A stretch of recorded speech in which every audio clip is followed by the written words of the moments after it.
All right, so we're diving back into the refined circle and dot theory today. Sounds good. That idea with the infinite macro circle, all of existence, the unchanging macro dot at its core. Yeah. And then us, each of us with our own micro circle and dot for our individual consciousness. Right, right. You sent in some really interesting stuff connecting this to some pretty advanced physics. Definitely some mind-bending concepts in there. Yeah, so our kind of mission today is to unpack those and see how these new theories, maybe give us a deeper understanding without changing the original circle and dot idea too much. Exactly. We're not rewriting the theory, just exploring how these other models can enrich our perspective. Okay, so we're talking about things like string theory, multiverse theory, the holographic principal loop, quantum gravity, even the participatory universe. A lot to cover. Yeah, and then on top of that, we've got things like the synchronized resonance model and the integrated synchronized resonance theory. Right. Those ties to the neuroscience aspect really well. Plus some mentions of quantum mechanics, environmental interactions, and even the gateway process. Yeah, it's a pretty diverse mix of ideas, but they all seem to converge on this idea of consciousness as multidimensional. Absolute. So let's start with string theory.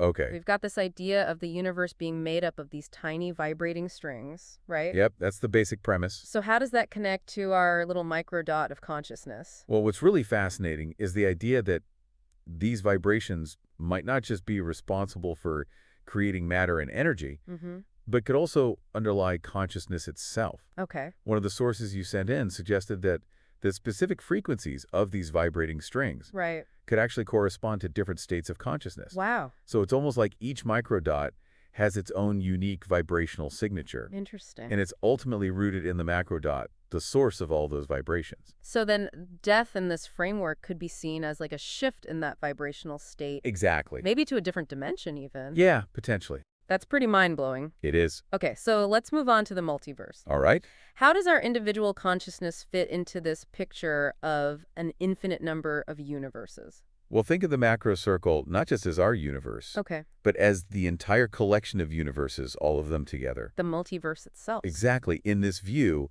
your consciousness, your microdot, Right. it's like a particular expression of the fundamental macrodot. Okay. But within this specific reality. It's one universe out of the infinite. Right. So it opens up the possibility of this kind of universal consciousness. Wow. This shared essence that's expressed in countless ways across the multiverse. Okay, that's a pretty wild thought. It is. All right, now the holographic principle. Okay. This is the one where our 3D reality might actually be encoded on a 2D boundary. Like a hologram. Yeah, like a hologram. Yeah. Where does consciousness even come from in this scenario? That's a really intriguing question. Yeah. So if reality itself is a kind of projection, Okay. then our consciousness, the information that makes up our microdot, could also be a projection From where? from a higher dimensional reality. Okay. Maybe the ultimate boundary of the macro circle itself. And then death would be like the information returning to its source. Yeah, like a cosmic archive of consciousness. Fascinating. Okay, so then we have loop quantum gravity. All right. Now, this one deals with the very structure of space-time. At the tiniest level. At the quantum level, yeah. Right. So it suggests that space-time isn't smooth and continuous, Okay. but it's actually made up of these tiny quantum loops. Interesting. One way to think about it is that our consciousness, our microdot, could actually be a specific pattern or configuration of these fundamental loops. So it's like consciousness isn't just in space-time. Right. It's actually woven into the very fabric of reality. Exactly. It's like all these theories are pointing to consciousness as something fundamental to the universe. Yeah, it's not just some emergent property that came later, Right, and then there's the participatory universe. where the observer plays a key role. Yeah, where our observation actually shapes reality. Absolutely. So how does that fit into the circle and dot idea? Well, in this context, your conscious observation, your microdot, actively engaging with the macro circle, Okay. it actually plays a role in bringing reality into being. Wow. So death, from this perspective, could be seen as a final transformative act of participation. Like emerging back with the ultimate observer. Yeah, with the macrodot. Okay, now you also mentioned the synchronized resonance model and the interviewed synchronized resonance theory. Right. How do those more neuroscientific ideas connect to all of this? This is where we see some really interesting links. Okay. So the SRM suggests that consciousness is actually linked to the synchronized firing of neurons in the brain, Okay. creating these coherent brainwave patterns. Mm-hmm. And the ISRT builds on this and points to things like the gamma surge. That's observed sometimes around death. Exactly. Think of it as this peak in neural coherence, Okay. possibly representing the microdot's release or transition. And there's actual research on this, right? Yeah, there are studies like the one you mentioned by Borjigan and their team back in 2013. Mm-hmm.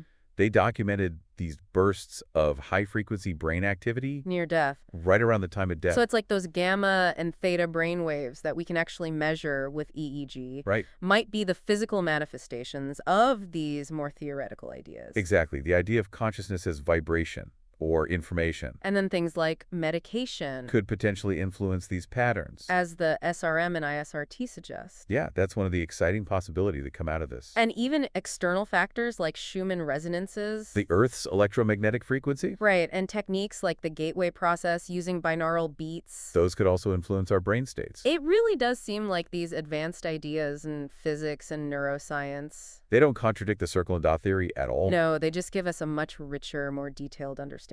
Of consciousness as this fundamental part of the universe. Right, and of this deeply interconnected reality. Absolutely. Where death is just a transition within a much larger framework. Exactly. So for you, the listener, just think about this for a second. Yeah, take a moment. Could those aha moments you experience be like fleeting echoes of the macro dot's essence? Resonating within the vast macro circle of existence. And what if consciousness isn't just something we have? What if it's a fundamental language? That reality itself speaks. That's a really profound question. What might that mean for everything? It's definitely something to ponder. Thanks for joining us for this deep dive. It's been a great discussion. We'll see you next time. Take care.